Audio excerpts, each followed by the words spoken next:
ভাইরা আমার, এই আয়াতে দেখেন আল্লাহ তাআলা রব্বুল আলামিন সর্বপ্রথম, এটা হচ্ছে কোরআনুল কারীমের ভিতরে সর্বপ্রথম নাজিলকৃত আয়াত। এই আয়াতের প্রথম শব্দটা আল্লাহ তাআলা যে শব্দটি ব্যবহার করেছেন সেই শব্দটির নাম হচ্ছে ইকরা।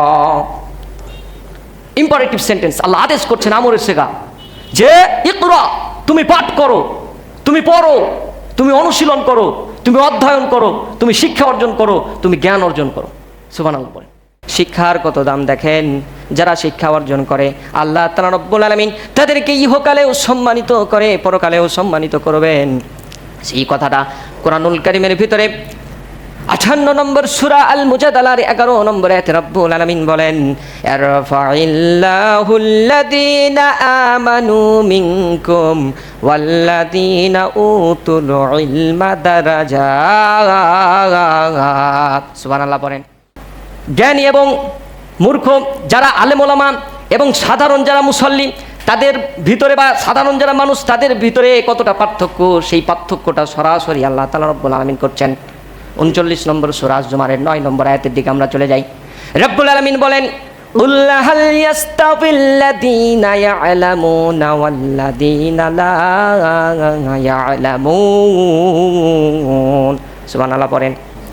হে নবী, আপনি বলে দিন, যারা জানে আর যারা জানে না তারা কি সমান?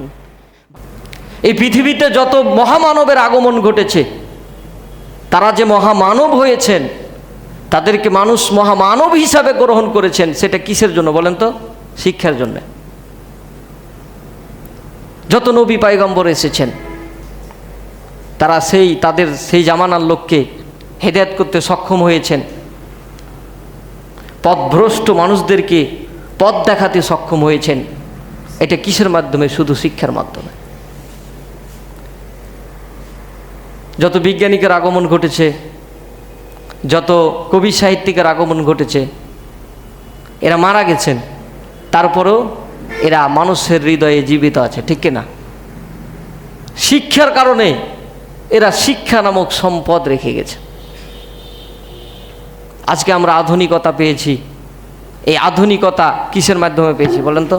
শিক্ষার মাধ্যমে পেয়েছি। আজকে মানুষ দেশ বিদেশ যাচ্ছে, কয়েক ঘন্টার ব্যবধানে চলে যাচ্ছে। এই শিক্ষার মাধ্যমে এই জিনিস মানুষ আবিষ্কার করতে সক্ষম হয়েছে, আর সেটার সুবিধা আমরা ভোগ করছি। বিদেশে আছে সন্তানেরা, তারপরে তাদের সাথে কমিউনিকেশন এমনভাবে রাখছি যে মনে হচ্ছে তারা বিদেশে নাই। আজকে 50 কিলো রাস্তা, যে কোনো পরিবারের সমস্ত যানবাহন আছে, 50 মিনিটে চলে যায়। অথচ আজ থেকে 50-60 বছর 100 বছর আগের ঘটনা দেখেন, হাঁটতে হাঁটতে ওর জীবন শেষ। ছাতু রুটি মানে সাথে নিয়ে যেতে হয়েছে। তার নাম হচ্ছে শিক্ষা। সম্মানিত দিন ভাইয়ের আমার, শিক্ষার গুরুত্ব অপরিসীম, শিক্ষার ফজিলত অনেক। শিক্ষা ছাড়া কোনো মানুষ তার জীবনে সফলতা অর্জন করতে পারবে না। সে যেভাবেই যে কোনো কাজে সফল হতে চাক না কেন, তাকে অবশ্যই কি করতে হবে? শিক্ষা অর্জন করতে হবে। ইসলামেও তাদের ব্যাপারে, শিক্ষার ব্যাপারে অনেক ফজিলত বলা হয়েছে। ইসলামের সূচনায় হয়েছে শিক্ষার মাধ্যমে। ভাইয়ের আমার, রব্বুল আলামিন কোরআনুল কারীমের ভিতরে সর্বপ্রথম যে আয়াত নাজিল করেছেন, সেই আয়াতের প্রথম যে শব্দ তিনি ব্যবহার করেছেন, সেই শব্দটার নাম হচ্ছে শিক্ষা। সুবহানাল্লাহ বলেন। যে ইসলামের সূচনায় হয়েছে শিক্ষার মাধ্যমে। যেমন হযরতে মুহাম্মদুর রাসূলুল্লাহ সাল্লাল্লাহু আলাইহি ওয়াসাল্লাম, তিনি হীরা পর্বতের গুহায় মগ্ন ছিলেন, আল্লাহর ধ্যানে মগ্ন ছিলেন। এমত অবস্থায় ওহীর মাধ্যমে আল্লাহ তাআলা রব্বুল আলামিন মুহাম্মদুর রাসূলুল্লাহ সাল্লাল্লাহু আলাইহি ওয়াসাল্লামকে বললেন, ইকরা বিসমি রাব্বিকাল্লাযী খলাক। সুবহানাল্লাহ বলেন। হে নবী, আপনি পাঠ করুন আপনার রবের নামে, যিনি সৃষ্টি করেছেন। ভাইরা আমার, এই আয়াতে দেখেন আল্লাহ তাআলা রব্বুল আলামিন সর্বপ্রথম এটা হচ্ছে কোরআনুল কারীমের ভিতরে সর্বপ্রথম নাজিলকৃত আয়াত। এই আয়াতের প্রথম শব্দটা আল্লাহ তাআলা যে শব্দটি ব্যবহার করেছেন সেই শব্দটির নাম হচ্ছে ইকরা। ইম্পারেটিভ সেন্টেন্স, আল্লাহ আদেশ করছেন আমরের সেগা, যে ইকরা, তুমি পাঠ করো, তুমি পড়ো, তুমি অনুশীলন করো, তুমি অধ্যয়ন করো, তুমি শিক্ষা অর্জন করো, তুমি জ্ঞান অর্জন করো। সুবহানাল্লাহ বলেন। তাহলে প্রথম যে শব্দটা কোরআনে ব্যবহার হলো, যে আয়াত প্রথম নাজিল হলো, সেই আয়াতের প্রথম শব্দটাই হচ্ছে তুমি কি করো? জ্ঞান অর্জন করো। তাহলে ইসলামের সূচনাই হলো শিক্ষার মাধ্যমে। তাহলে শিক্ষার কি দাম কম? শিক্ষার দাম কম নাই, শিক্ষার ফজিলত অনেক বেশি। এই যে 2027 সালে দেখলাম যে 2027 সালের শুরুর দিকে ডক্টর জাকির নায়েক আসবে বাংলাদেশে, মিজানুর রহমান আজহারীর দ্বিতীয় আলোচক। তো আজকে মিজানুর রহমান আজহারী হয়েছেন, আজকে ডক্টর জাকির নায়েক হয়েছেন কিসের মাধ্যমে বলেন? শিক্ষার মাধ্যমে না? সাধারণ মানুষ আর ওনারা এক সমান? কখনোই সমান না। অনেক অনেক বেশি তারা মর্যাদা সম্পন্ন, জ্ঞান সম্পন্ন। আপনি আমি অটোমেটিক্যালি তিনাদেরকে কি করব? মন থেকে সম্মান করব। হাজার হাজার লক্ষ লক্ষ মানুষ তিনাদের সেই সমাবেশে যাবে, শুনবে, কথা শুনবে, বুঝবে, তাদেরকে ফলো করবে, তাদের কথাকে অনুসরণ করে মেনে নিয়েই তার ইহকাল তার পরকাল কি করবে? সুন্দর করবে। ঠিক কিনা? এই জন্য ইসলামে বলা হয়েছে তালাবুল ইলমি ফরিদাতুন আলা কুল্লি মুসলিম, প্রত্যেক মুসলিম নর নারীকে ইলম শিক্ষা করা ফরজ। এটা কোনো সুন্নাত না, এটা কোনো নফল না, এটা কোনো মুস্তাহাব না, এটা কোনো ওয়াজিব না, এটা হচ্ছে ফরজ। এই শিক্ষা অর্জন করতেই হবে প্রত্যেকটা মুসলিমকে। অথচ এই শিক্ষার প্রতি আমাদের গুরুত্ব নাই। অনেক যুবককে দেখেছি, বিয়ে পড়িয়েছি যেহেতু, জিজ্ঞাসা করেছি যে কালেমা তো এবারটা বলো, তো বলতে পারেনি। দু একদিন জিজ্ঞাসা করার পর আর জীবনে করিনি, আর করবো না, কারণ উনি অপমান হয়ে যায়, আমিও নিজে লজ্জায় পড়ি যে কালেমাই জানে না। আপনার সূরা ফাতিহা বলতে বলেছি, আত্মায়াত শুরু করে দিয়েছে, তারপর বলছি শেষ করেন, পুরাটাই মনে করছে যে হাত তো হয়েছে, আমি তো জানি, পুরাটাই বলছে। আর এমন এমন গান ওই যুবকই মুখস্থ করে রেখেছে, এমন সুর, এমন ওই সব গানের এমনই কথা, এমন কঠিন শব্দ যে আপনি যদি মুখস্থি করতে যান আপনার 1 সপ্তাহ লাগবে। অথচ গান মুখস্থি করে ফেলেছে। টিকটকের অভাব নাই, আর গানের অভাব নাই। ওর আইডিতে যদি আপনি ঢুকেন, ওই নিজেই গান বানালছে, অথচ দোয়া কালাম জানে না, সূরা জানে না। আর ইসলাম বলছে শিক্ষা অর্জন করা ফরজ, শিক্ষা অর্জন করতে হবে। এখন আমরা অনেকে আছি জোর করে মুসলমান, মানে মুসলমান হওয়ার জন্য যে নিয়ম, যে বিধান, যে রুলস, যে নীতি আপনাকে আমাকে মানতে হবে, ফলো করতে হবে, ওগুলো না মাইনা ও মুসলমান। ও যদি নিজে জোর করে মুসলমান হয় তো কে কি কইছে? আর খেলা হবে মরার পরে, মরার আগে তো আর খেলা হবে না। সম্মানিত দিনে ভাইয়ের আমার, এই জন্য শিক্ষা আপনাকে আমাকে অর্জন করতে হবে, শিক্ষার প্রতি গুরুত্ব দিতে হবে। শিক্ষার কত দাম দেখেন, যারা শিক্ষা অর্জন করে আল্লাহ তাআলা রব্বুল আলামিন তাদেরকে ইহকালেও সম্মানিত করে, পরকালেও সম্মানিত করবেন। সেই কথাটা কোরআনুল কারীমের ভিতরে 58 নম্বর সূরা আল মুজাদালার 11 নম্বর আয়াতে রব্বুল আলামিন বলেন, ইয়ারফাইল্লাহুল্লাযীনা আমানু মিনকুম ওয়াল্লাযীনা উতুল ইলমা দারাজাত। সুবহানাল্লাহ পড়েন। তোমাদের মধ্যে যারা ঈমানদার এবং যারা জ্ঞান প্রাপ্ত, ভালো করে মনোযোগ দিন, তোমাদের মধ্যে যারা ঈমানদার এবং যারা জ্ঞান প্রাপ্ত, আমি আল্লাহ তাআলা রব্বুল আলামিন তাদেরকে বহু গুণে মর্যাদা সম্মান তাদের বাড়িয়ে দিই। যারা ঈমানদার তাদের তো মর্যাদা আল্লাহ তাআলার কাছে আছে, অন্যান্য মানুষের তুলনায় তাদের মর্যাদা অনেক বেশি। কিন্তু এই ঈমানদারদের মধ্যে যারা জ্ঞান প্রাপ্ত, তাদের মর্যাদা তাদের চেয়েও বহু গুণে আল্লাহ তাআলা কি করেন? বৃদ্ধি করেন। সুবহানাল্লাহ পড়েন। এই কথাটা সত্য না মিথ্যা? কথা বলুন তো। সত্য, 100% সত্য। এবং ইহকালেও তারা সম্মানিত হচ্ছেন, অনেক বেশি সম্মান তাদের। যারাই জ্ঞান অর্জন করছে, যে কথাটা বললাম যে ডক্টর জাকির নায়েক, কিসের মাধ্যমে? শিক্ষার মাধ্যমে হয়েছে। কবি সাহিত্যিকের আগমন ঘটছে শিক্ষার মাধ্যমে।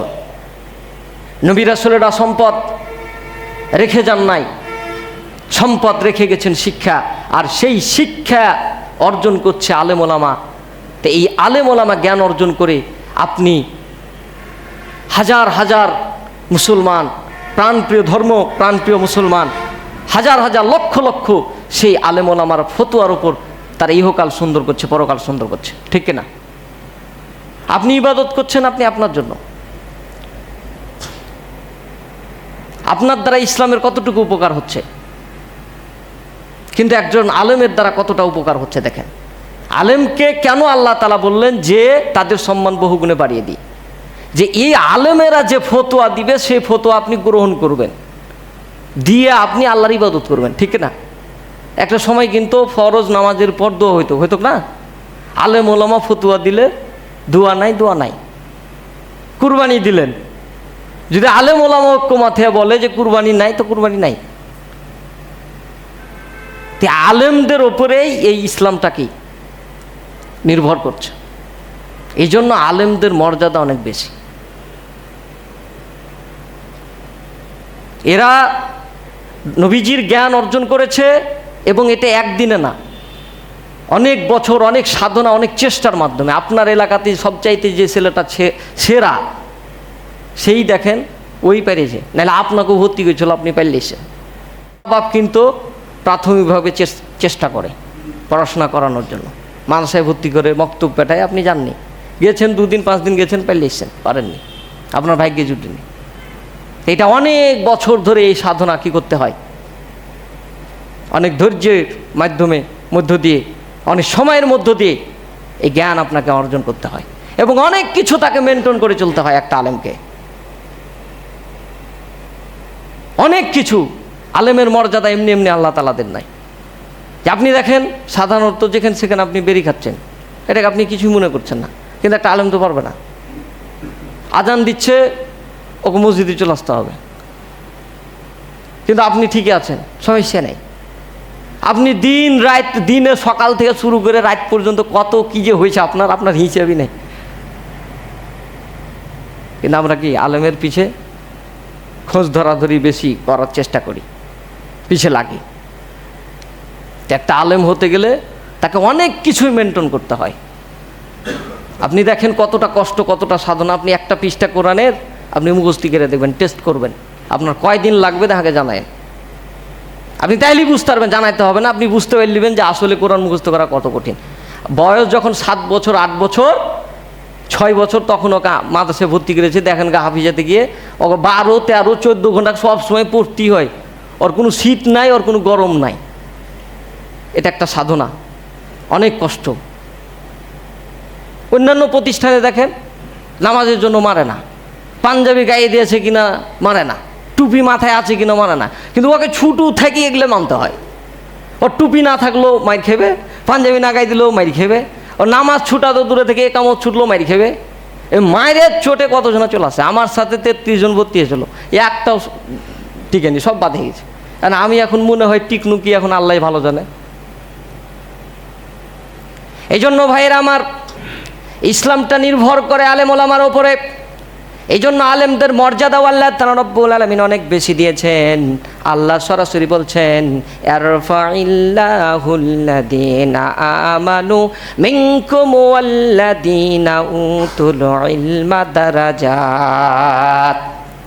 তোমাদের মধ্যে যারা ঈমানদার এবং যারা জ্ঞানপ্রাপ্ত, তাদের মর্যাদা আমি আল্লাহ তাআলা রব্বুল আলামিন বহুগুণে বাড়িয়ে দিই। সুবহানাল্লাহ।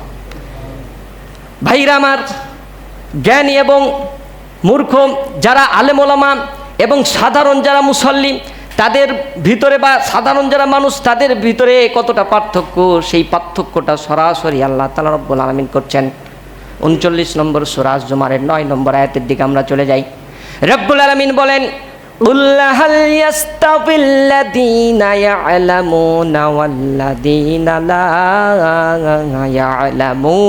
ইয়া'লামুন। সুবহানাল্লাহ পড়েন। হে নবী, আপনি বলে দিন, যারা জানে আর যারা জানে না তারা কি সমান?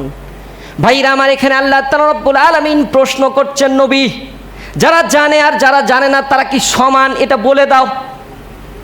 কেন এই কথা বললেন ভাইরা আমার? কাফিরিরা, মক্কার কাফিরিরা, মুশরিকেরা কি করতেন? যারা জ্ঞানী তাদেরকেও সম্মান করতেন না, মানে সমান চোখে দেখতেন। যারা জ্ঞানহীন মূর্খ তাদেরকেও যে চোখে দেখতেন, যারা জ্ঞানী তাদেরকেও সে চোখে দেখতেন। যারা ইমানদার এবং যারা মুশরিক কাফের সবাইকে একভাবে দেখতেন, বিশেষ কাউকে মর্যাদা দিতেন না। এই বিশেষ মর্যাদা না দেওয়ার কারণে, বিশেষ সম্মান না করার কারণে রব্বুল আলামিন এই আয়াত নাজিল করে জানিয়ে দিলেন, কুল হাল ইয়াস্তাবিল্লাযীনা ইয়ালামুনা ওয়াল্লাযীনা লা ইয়ালামুন। হে নবী, আপনি জানিয়ে দিন যারা জানে আর যারা জানে না তারা কি সমান? সুবহানাল্লাহ। মানে এখান থেকে আপনি কি বুঝলেন? আপনাকে বিশেষ মর্যাদা দিতে হবে, আপনাকে সম্মান করতে হবে একজন জ্ঞানী মানুষকে। আমরা তো এখন সবাই জ্ঞানী, সবাই বেশি বুঝে, ও ফের কি এমন যে ওকে সম্মান করতে হবে, এইরকম কথাবার্তা, ওকে বেশি ঠাট্টা টিটকেরি মারে। কিন্তু কত সাধনা রে ভাই, পড়াশোনা আপনি জানেন কতটা কষ্ট, কতটা স্ট্রাগলের মধ্য দিয়ে, সংগ্রামের মধ্য দিয়ে এটা পার করতে হয়, এটা অর্জন করতে হয়। কেউ মাস্টার্স পাস করেও এখন যে মানে পড়াশোনার ক্যাটাগরি, এই ক্যাটাগরিতে কেউ মাস্টার্স পাস করেও বেকারত্ব জীবন ভোগ করছে।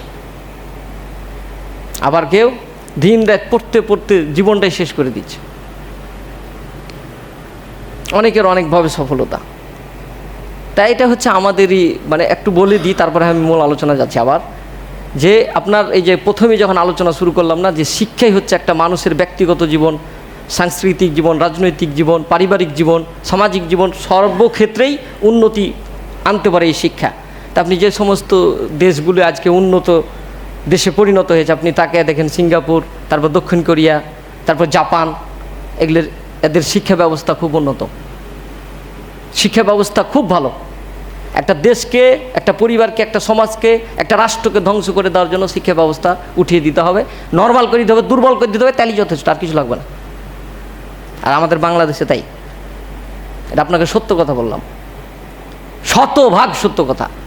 যারা স্টুডেন্টস তারা বেশি বুঝবে। বাংলাদেশের শিক্ষা ব্যবস্থা এমন যে কোনো ছাত্র ইন্টারমিডিয়েটে পড়ছে, ম্যাট্রিকে পড়ছে, ও যদি মনে করে যে আমি ফেল করব, ফেল করতে পারবে না, আর ফেল করাই কঠিন। এমন পরিবেশ পরীক্ষা যে জোর করে হলো স্যাররা লেখাবে আর ও লিখবে আর ও পাস করবে। ওই জন্য বললাম যে মাস্টার্স পাস করার পরও বেকারত্ব জীবন ভোগ করে। তো যেদিকে যাচ্ছিলাম সেদিকেই যাই, যে ভাইরা আমার, যারা শিক্ষা অর্জন করে, প্রকৃত শিক্ষা অর্জন করে, তাদের মান মর্যাদা আসলেই অনেক বেশি। আল্লাহ তাআলা তাদেরকে মান মর্যাদা দিয়েছেন। আপনি মান মর্যাদা দিতে আপনার সমস্যা কি? আপনি সমানভাবে দেখেন কেন? সমান দেখা যাবে না। তবে এই আয়াতে আল্লাহ তাআলা তাদেরকেই প্রকৃত জ্ঞানী বলেছেন।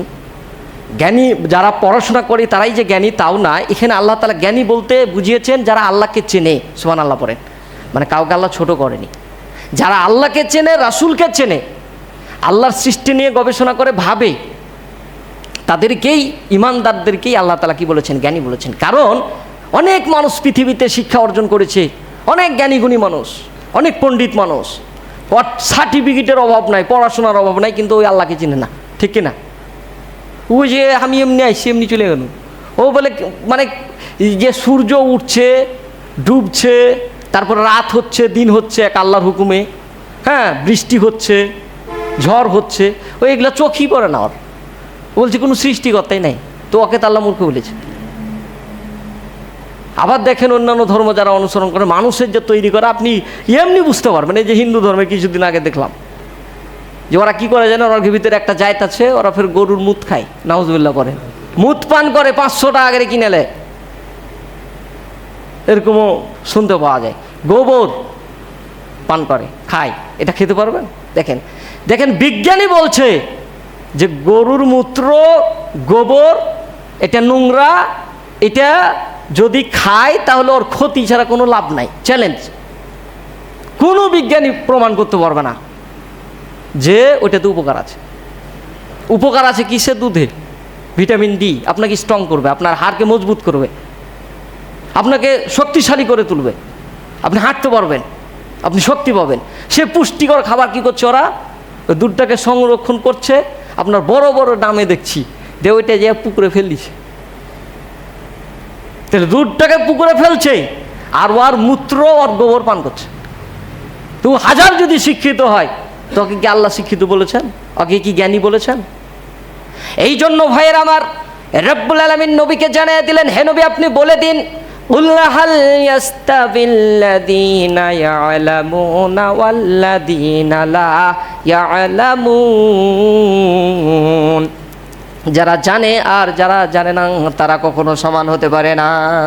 তারা এগুলো বুঝে না, এই না বুঝার কারণে ভালো জিনিস ফেলে আর খারাপ জিনিস গ্রহণ করে, অনেক কিছু।